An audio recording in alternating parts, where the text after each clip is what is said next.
माला फेरूं न हरि भजूं, मुख से कहूं न राम।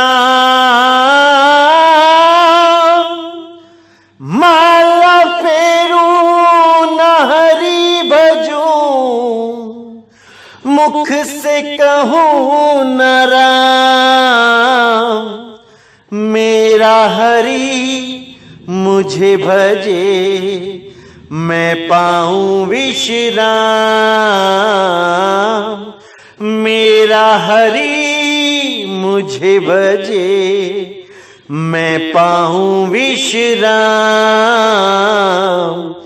मुझको कहाँ ढूंढे रे बंदे, मैं तो तेरे पास में। मुझको कहाँ ढूंढे रे बंदे, मैं तो तेरे पास में। खोजी होए तुरंत मिल जाऊं, एक पल की तलाश में।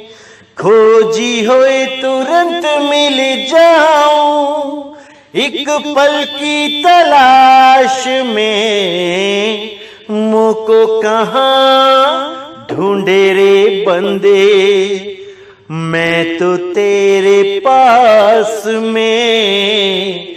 मुझको कहाँ ढूंढे रे बंदे, मैं तो तेरे पास में। कह कबीर सुनो भाई साधो, मैं तो हूँ विश्वास में। कहे कबीर सुनो भाई साधो, मैं तो हूँ विश्वास में। नमस्कार मेरे प्यारे भाइयों, मेरे परमात्मा के प्यारे जीव हंसों।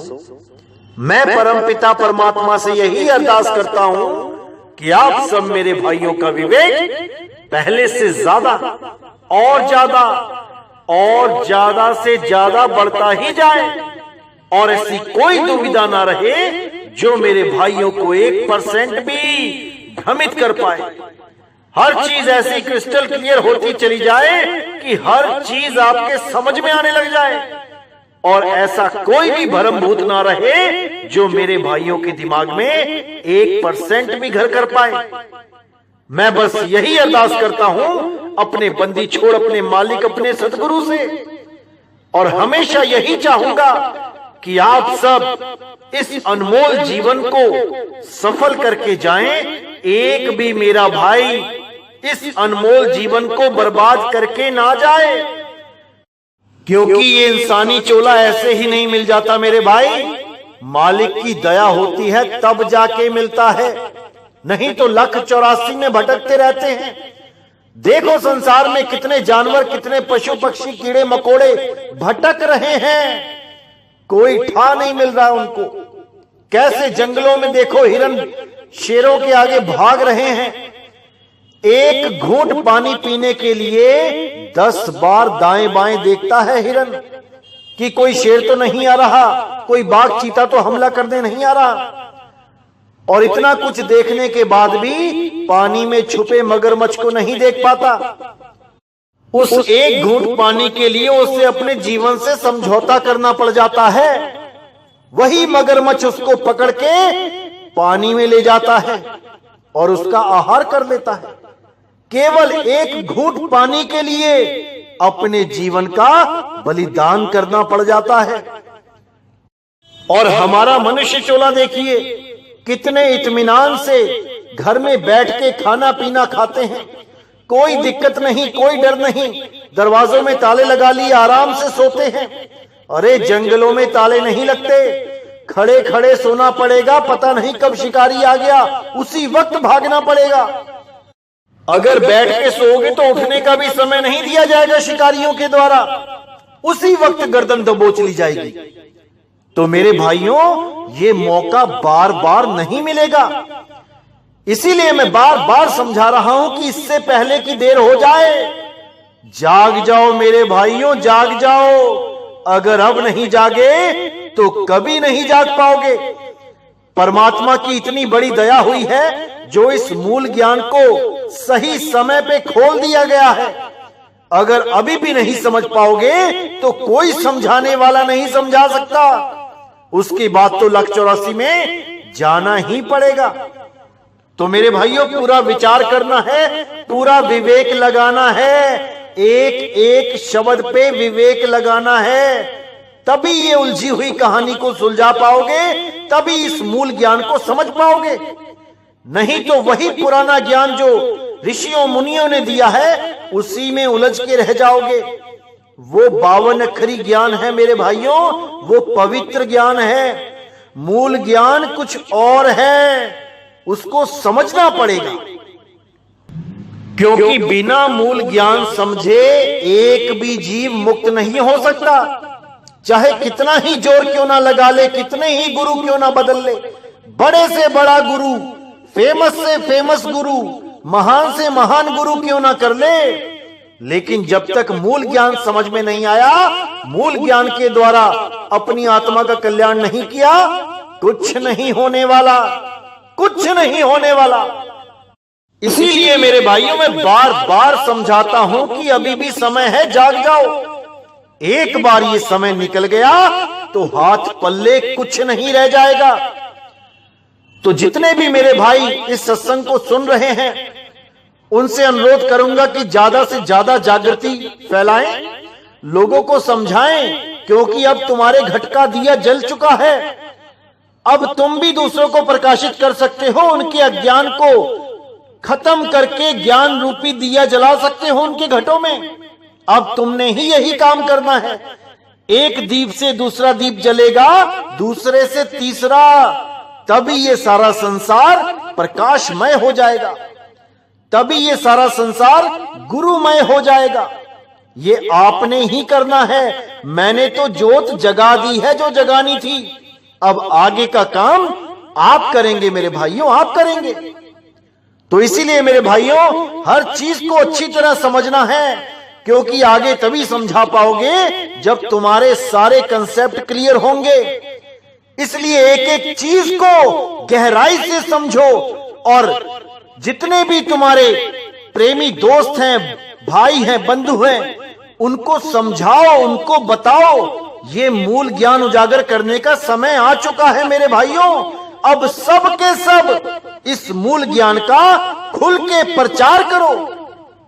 लेकिन केवल यही अरदास करूंगा कि किसी के साथ भी बहस नहीं करनी है। आप केवल उनको सवाल पूछो और उनको जवाब देने का मौका दो। उनकी भी सुनो, अपनी भी सुनाओ। उनके सामने प्रश्न रखो और छोड़ दो उनको। वो खुद उस सवाल का जवाब ढूंढते ढूंढते तुम्हारे पास आ जाएंगे, क्योंकि उस सवाल का जवाब किसी के पास नहीं होगा। किसी पर भी ज्ञान थोपने की कोशिश मत करो। उसको विवेकी बनाओ, उसको खोजी बनाओ, वो खोजे तुम्हारे सवालों के जवाब, तब बात बनेगी। अगर तुम किसी पे अपना ज्ञान थोपोगे, वो कभी नहीं मानेगा, वो कभी एक्सेप्ट नहीं करेगा। इसलिए केवल प्रश्न रखो उनके सामने और उनको कहो कि इसका जवाब खोज के लेके आओ। पूरे संसार में उसको जवाब नहीं मिलेगा, तब वो घूम फिर के तुम्हारे पास ही आएगा, और तब उसे तुम्हारी कदर होगी, तब तुम्हारी बात को गहराई से सुनेगा। अगर तुम सब कुछ ऐसे ही उसके सामने रख दोगे तो वो कदर नहीं करेगा। केवल खोजी बनाओ जीवों को, क्योंकि कबीर साहब कहते हैं, खोजी होए तुरंत मिल जाऊं, एक पल की तलाश में। जब खोजी ही नहीं होगा जीव, तो वो मिलेगा कैसे? तो मेरे भाइयों, पूरे विवेक के द्वारा, पूरे विचार के द्वारा आपने इस प्रचार को आगे बढ़ाना है, अपने प्रेमी भाइयों को जगाना है, क्योंकि इंसान चोले में ही हम एक दूसरे को जगा सकते हैं। अगर हम भी 84 में चले गए और हमारे रिश्तेदार भी 84 में चले गए, तो कोई किसी को नहीं जगा पाएगा। यही समय है मेरे भाइयों, यही समय है सारे विश्व को जगाने का, सारे विश्व को एक झंडे के नीचे लाने का, और वो झंडा है परमपिता परमात्मा का। उस सतनाम वाहे गुरु का, उस अल्लाह का, उस गॉड का, उस शब्द स्वरूपी राम का, उसके झंडे के नीचे आएंगे, तभी सारा विश्व एक मत होगा, तभी सारा संसार एक मत होगा। नहीं तो ऐसे ही 52 अक्षरों के जंजाल में फंसे रहेंगे, लड़ते रहेंगे, मरते रहेंगे, किसी के हाथ पल्ले कुछ नहीं लगेगा। इसीलिए 52 अक्षरों से परे उस शब्द गुरु का पूरा प्रचार किया जाए, तभी बात बनेगी मेरे भाइयों, तभी बात बनेगी। और बहुत खुशी भी होती है मुझे कि बहुत से मेरे भाई इतना अच्छा प्रचार कर रहे हैं, इतनी जागृति समाज में फैला रहे हैं कि क्या बताऊं। पूरा पूरा गांव सत्संग सुन रहा है और पूरा विचार कर रहा है कि सत्य क्या है, असत्य क्या है। बहुत खुशी होती है मेरे भाइयों, क्योंकि इंसानी चोले में ही ये काम हो सकता है, और ये कार्य करके आप अपने इंसानी चोले को सफल कर रहे हो, उस मालिक की खुशियां प्राप्त कर रहे हो, क्योंकि परमात्मा भी इस दुनिया में प्रचार करने ही आता है, और वही काम अब आप कर रहे हो। तो सोचो, परमात्मा आपके द्वारा कितना महान कार्य करवा रहा है। आप सोच भी नहीं सकते कि आप क्या कर रहे हो, आपकी सोच से परे है ये बात। जो जीव लाखों करोड़ों जन्म 84 में भटकने वाला है, आप उसका जरिया बन रहे हो मुक्ति का। आप सोच भी नहीं सकते कि परमात्मा आपके हाथों कितना महान कार्य करवाना चाहता है, और आप उसको अच्छी तरह कर भी रहे हो।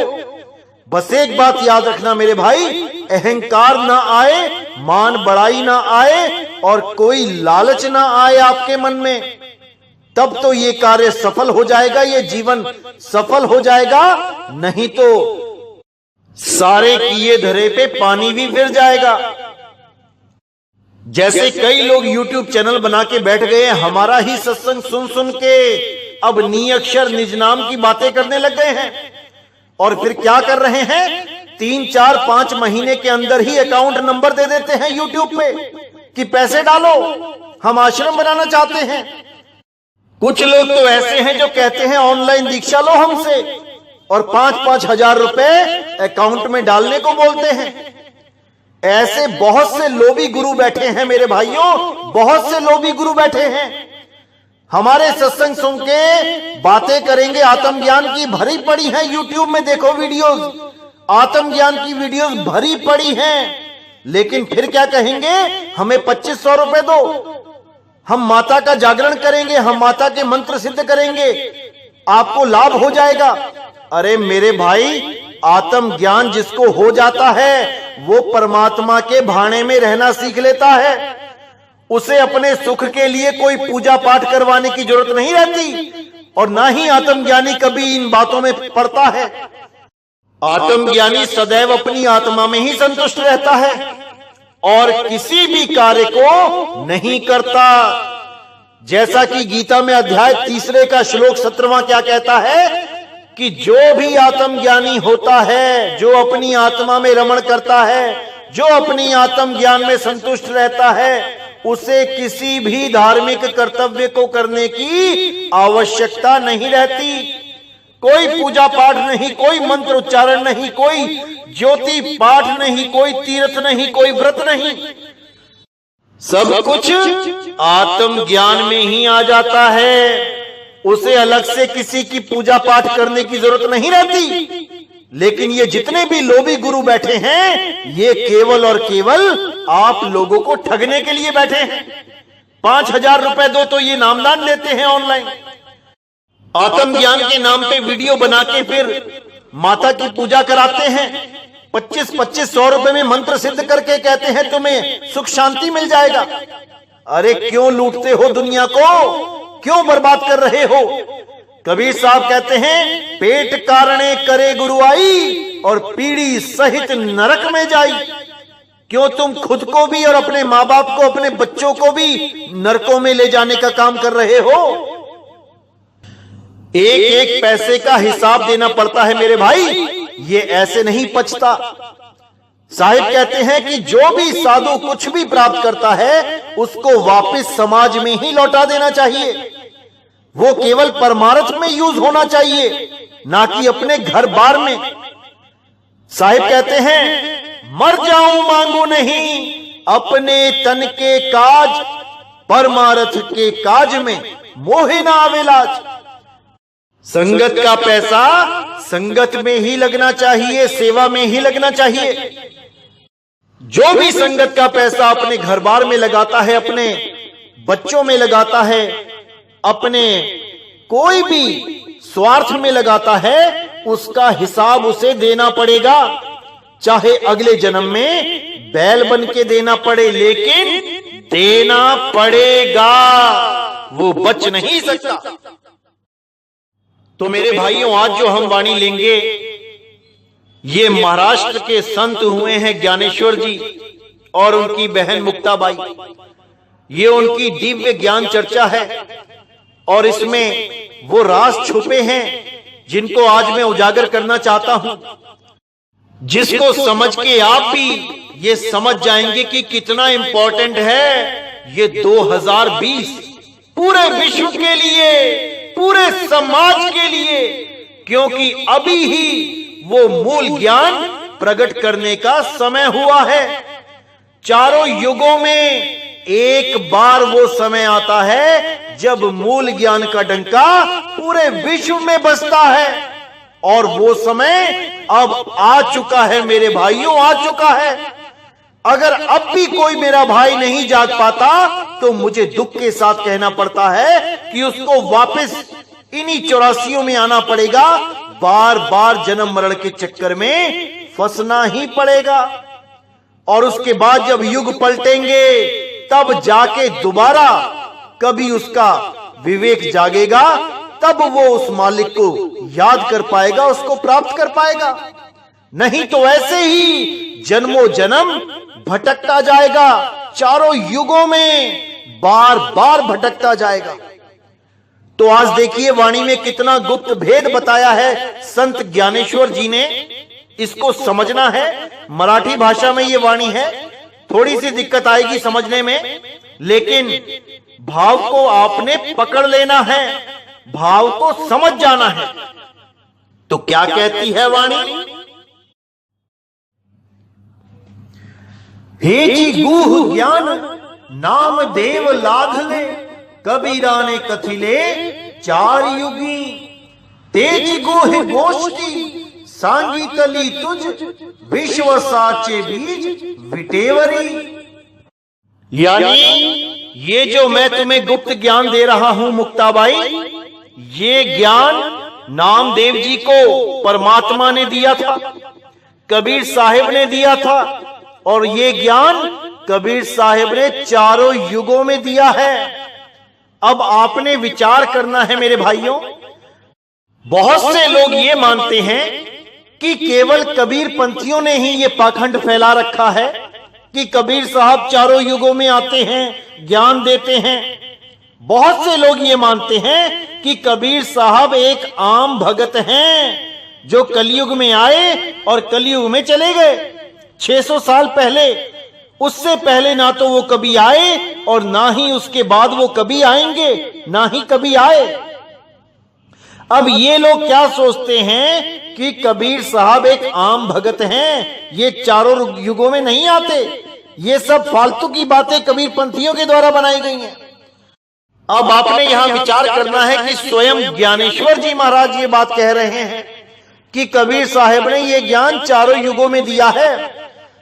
अब कोई कैसे ये बात बोल सकता है कि ज्ञानेश्वर जी महाराज भी झूठ बोल रहे हैं कि वो चारों युगों में आते हैं? अरे भाई, कबीर पंथी झूठ बोल सकते हैं, ठीक है, उनका गुरु कबीर है। ज्ञानेश्वर महाराज जी को बोलने की क्या जरूरत पड़ गई झूठ को? उनको क्या फायदा होने वाला है ये झूठ बोल के कि कबीर साहब भी चारों युगों में आके ज्ञान देते हैं? उनको क्या लाभ होने वाला है? क्योंकि मेरे भाइयों, ज्ञानेश्वर जी महाराज भेदी थे, उनको पता है कबीर साहब क्या है। लेकिन ये लोग नहीं समझ पाते जो कबीर साहब को एक आम भगत मान के बैठे हैं, जो उनके ज्ञान को समझ नहीं पा रहे हैं, जो नी अक्षर ज्ञान निज नाम को जान नहीं पा रहे हैं, वो कबीर साहब को कभी नहीं समझ सकते।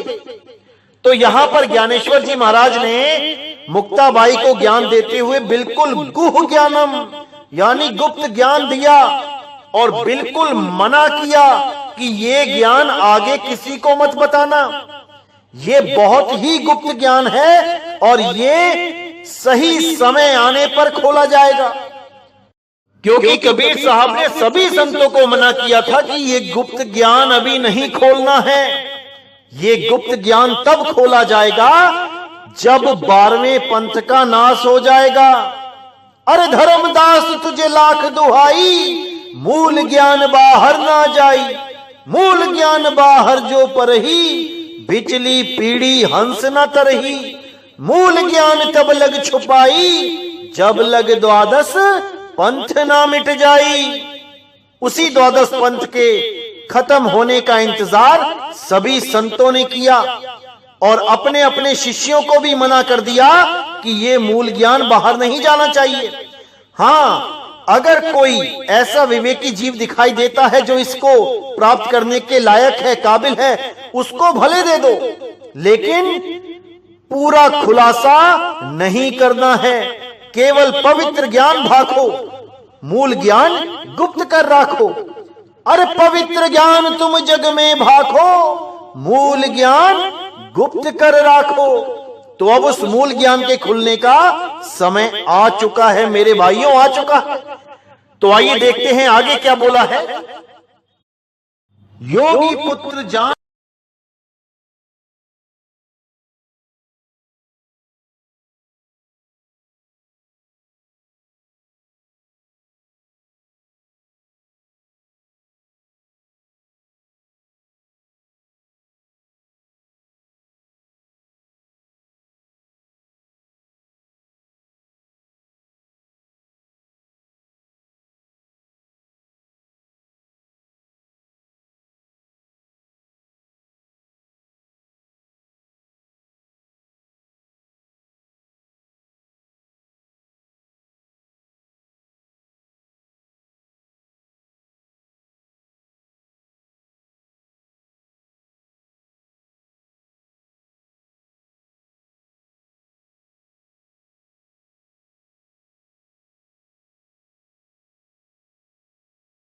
आता हेची गोष्टी ना करी प्रकट, ठेवावी हे गुप्त आपणा पाशी, प्रगट करिता होय मात्रा गमन, ज्ञान देव मणे आण निवृत्तीची।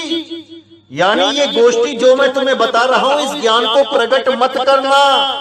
अब कोई संत अगर दूसरे अपने ही शिष्य को ये बोल रहा है कि इस ज्ञान को प्रकट मत करना, तो कितनी बड़ी बात है।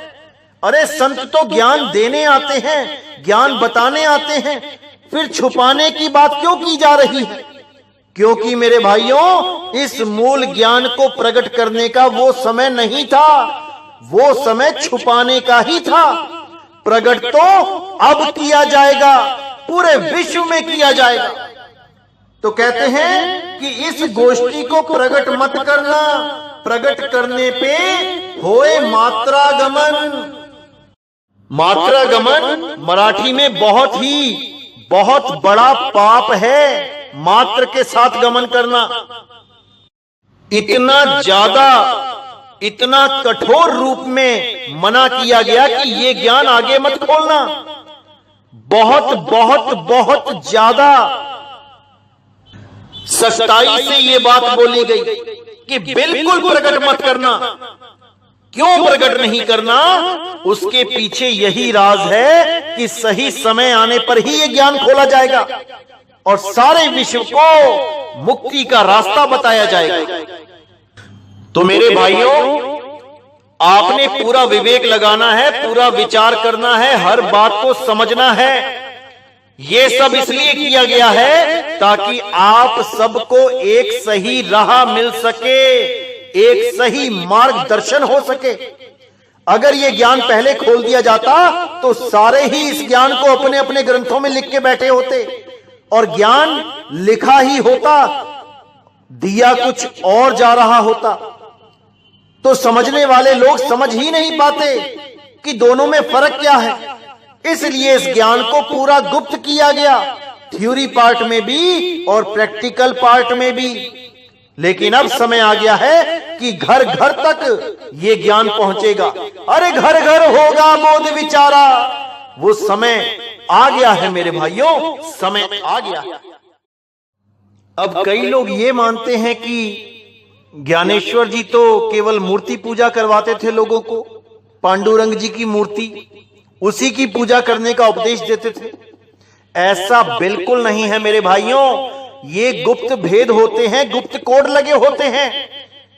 ज्ञानेश्वर जी ने तो यहां तक बोल दिया कि देही पंडरी आत्मा पांडुरंग, यानी ये देही ही पंडरी शहर है और आत्मा पांडुरंग भगवान है, ना कि मूर्ति को बोला पांडुरंग।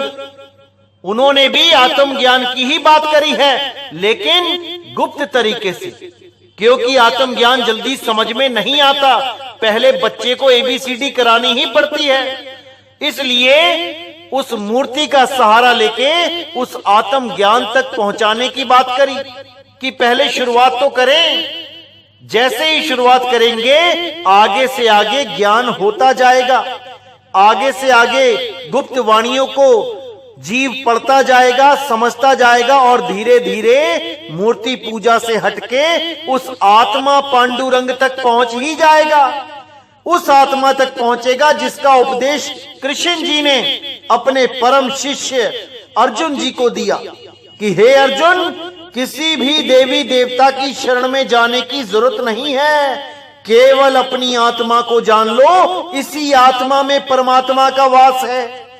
यही कबीर साहब बोलते हैं, आत्म चीन्हे परमात्म चीन्हे, संत कहावै सोए, यह भेद काया के बाहर बूझे बिरला कोय। जब तक अपनी आत्मा को नहीं जानोगे परमात्म तक नहीं पहुंच सकते।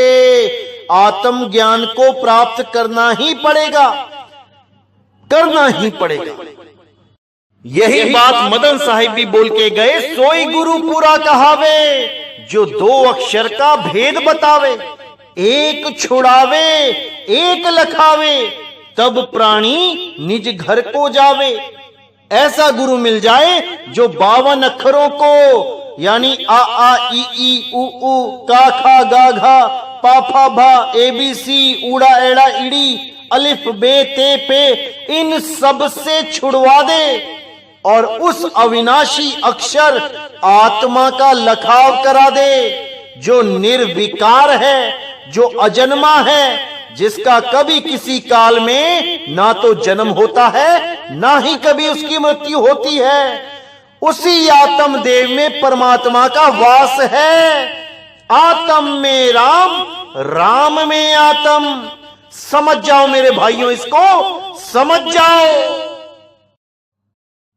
तो मेरे भाइयों, हर चीज को अच्छी तरह समझना है, पूरा विवेक लगाना है, पूरा विचार करना है और हर भ्रम को दूर कर देना है।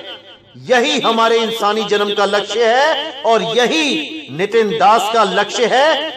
इस जीवन का यही लक्ष्य है कि आप सब मेरे भाइयों को इतना विवेकी बना दूं कि कोई भी काल का दूत आपको भ्रमित ना कर पाए। क्योंकि बहुत से लोग अज्ञान फैलाने में लगे हैं, उनका यही लक्ष्य होता है कि कैसे भी आपको भ्रमित कर दिया जाए। बहुत से लोग मेरे खिलाफ बोलेंगे, बताएंगे कि नितिन दास गलत बताता है, झूठ बताता है। बहुत से प्रूफ देने की कोशिश करेंगे, गलतियां निकालने की कोशिश करेंगे, लेकिन मेरे भाई, आपने अपने विवेक को सोने नहीं देना है। विवेक की तलवारों को तीखी करके रखना है। कोई भी अज्ञान आता है उसको काट देना है। याद रखो, अज्ञान को काटना है, अज्ञानी को नहीं। उससे प्रेम से ही बात करनी है, उससे ऐसे बात करनी है जैसे वो मालिक का ही जीव है, भले वो काल का दूत क्यों ना हो, लेकिन आपने नम्रता के साथ उसको सारी बातें समझानी है जो भी आपको हमारे सत्संग से समझ में आई हैं। किसी के साथ भी विरोधाभास में नहीं बात करनी है। सबसे प्रेम से बात करो, पूरा विचार सामने रख के बात करो और अपने विवेक को हमेशा जगाए रखो। मैं मालिक से बस यही अरदास करता हूं। तो इसी के साथ आज का सत्संग यहीं समाप्त करता हूं। अगला सत्संग बहुत जल्दी आएगा, तब तक के लिए मुझे विदा दें।